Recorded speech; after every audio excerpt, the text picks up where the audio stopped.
On June 27th, 2002, I took my first steps towards a WWE ring.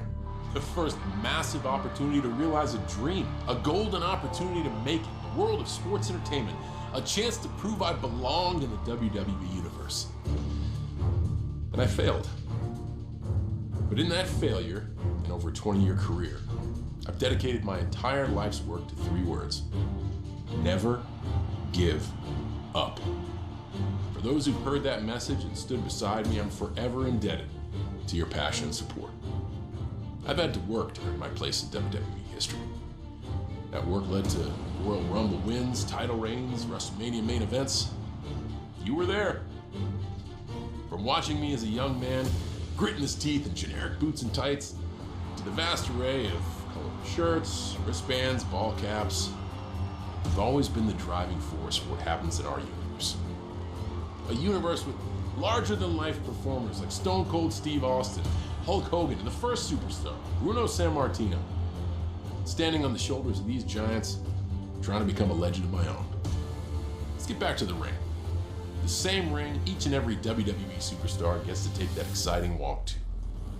There is a certain magic that occurs in that 20x20 square. A symphony conducted by the music, the fans, the cheers, the boos, and of course, the superstars, looking to always rise to that occasion, to capture the next golden ticket, the next opportunity. I began my journey in one of the most celebrated classes in WWE history. From my start until today, I've competed against some of sports entertainment's biggest superstars. Those who defined generations of entertainment, culture, sport, those who electrified crowds, those who soared through the sky, those who helped me become better at knowing who I was and what I was made of. And, I did enjoy quite a bit of success, but with success comes setbacks. And I've done my fair share of celebrating, but many times I've faced the agony of defeat. No one who has dedicated their entire life to WWE has been able to remain undefeated. But those words, that mantra to always try to be better, has reminded me to never give up. And in the end, I think I did all right. So while I'm honored that the good folks at 2K selected me to be their focus for the WWE 2K23 Showcase, I was hoping to share some of that spotlight, some of the best superstars I've ever stood across a ring from on a number of very special nights. So, we prepared a list. During this time, we're going to relive the nights where these fine and sometimes not so fine superstars managed to get the better of me. Maybe there was some underhandedness, and maybe some rules were broken, and maybe simply I just wasn't the best superstar in the ring that night. Regardless, through all these setbacks, I'd have to remind myself, never give up. These superstars and legends help tell the story of not only my career, but of the WWE for the last 20 years. And they deserve as much recognition and celebration as I've received for any of my accomplishments. They managed to defeat me at the highest levels on the biggest stages. So now, with you stepping into their shoes, I'm looking to get those wins back. You can do your best and try to follow the objectives, but I think it'll take me roughly 5 moves to have you staring up at the lights. So are you good enough to follow in their footsteps? Can you keep from receiving an attitude adjustment? Can you even see me? Because while these superstars are proven greats, and while you may be, I think only one thing is true.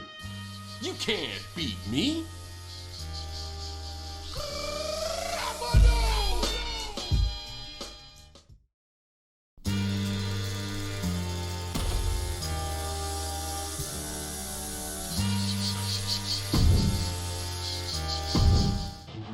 Rob Van Dam, Mr. Monday Night, the whole effing show. Rob is an individual that showcased athletic ability and at the same time introduced the audience of sports entertainment to the word extreme. Rob beats to his own drum. His ability is second to none. What he can do in the air and his flexibility, it makes him one of a kind. And I think that theme song fits him very well. I'm cashing in the Money in the Bank at one night stand. Whew. ECW One Night Stand in the famed Hammerstein Ballroom. The crowd was the best crowd I've ever performed in front of. They were all rooting for Rob Van Dam. The crowd was the show. We were just performing around them. This small group was so enthusiastic that it's a night I remember like it was yesterday. It was more than just Rob Van Dam versus John Cena. It was an underdog company versus the powerhouse that is WWE. It was something I've never experienced after that, and I don't know if I'll ever experience again. Even when it seems like the whole entire world is against you, if there was one fan still rooting for me in that crowd, I was gonna fight for him. And I was gonna fight for anyone cheering me on watching at home. Even in the most hostile environment, I wasn't gonna abandon the people that had my back, and I was gonna fight for them at ECW One Night Stand.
happened so fast.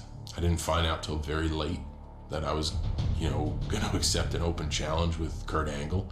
There are a lot of young guys back there that want to climb that ladder to success. He's one of the most gifted and decorated superstars in WWE history.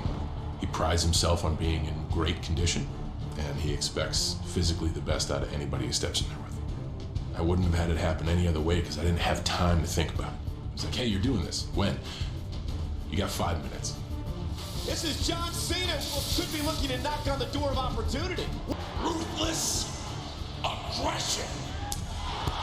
Kurt showed that even though I was ready to be in a WWE ring, I wasn't yet at the levels of the WWE's greatest superstars. But I was going to put in the work to get there as soon as I possibly could. Looking back on it now, 20 years later, I was trying to earn the respect of my peers when my focus should have been to earn the respect of the audience. And thank goodness I got a chance to learn that rather quickly. Here we're talking about a 20-year retrospective, and it Ruthless aggression.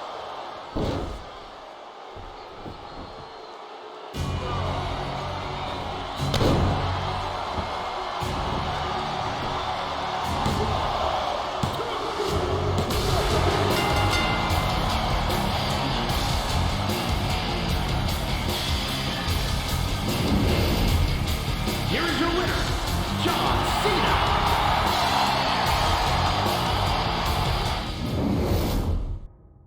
Ruthless aggression.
thoughts on The Undertaker as an opponent. That's a luxury. He's the greatest, or has to be included in that conversation, like tip of the spear. Is one of the very few that uses aura and mystique completely to his advantage in a very legitimate sense. Whether you get swept up in the moment or you just lose focus, he's someone that carries a certain aura about him, and it's undeniable. And I figured there wasn't a better statement than, like, go after the one everybody thinks is the man, and that's The Undertaker. And don't do it like you did in your debut. Don't go up to him and shake his hand and say, thanks for saying I did great, sir. In the moment, it was awesome. But, you know, looking back on it 20 years later, I went out there saying the one thing I have that Kurt Angle doesn't have is ruthless aggression. And then when someone of merit comes and shakes my hand, what do? Oh, thank you so much. Wonderful moment to participate in. Did nothing for me as a superstar. But the cool thing is I learned that and then kind of put it into practice in 2003. I remember talking a whole lot of trash about him on the lead up to this match. And in vengeance, I'm gonna prove the big dog is all bark. I had such a chip on my shoulder. I kind of had a rebirth, the hip-hop John Cena, the doctor of thugonomics. I thought I was gonna shock the world. That's how ready I was. Boy, was I wrong. So my confidence got to be arrogance, and that I was served a huge slice of humble pie. I had to face the music after talking a lot of trash and came up short.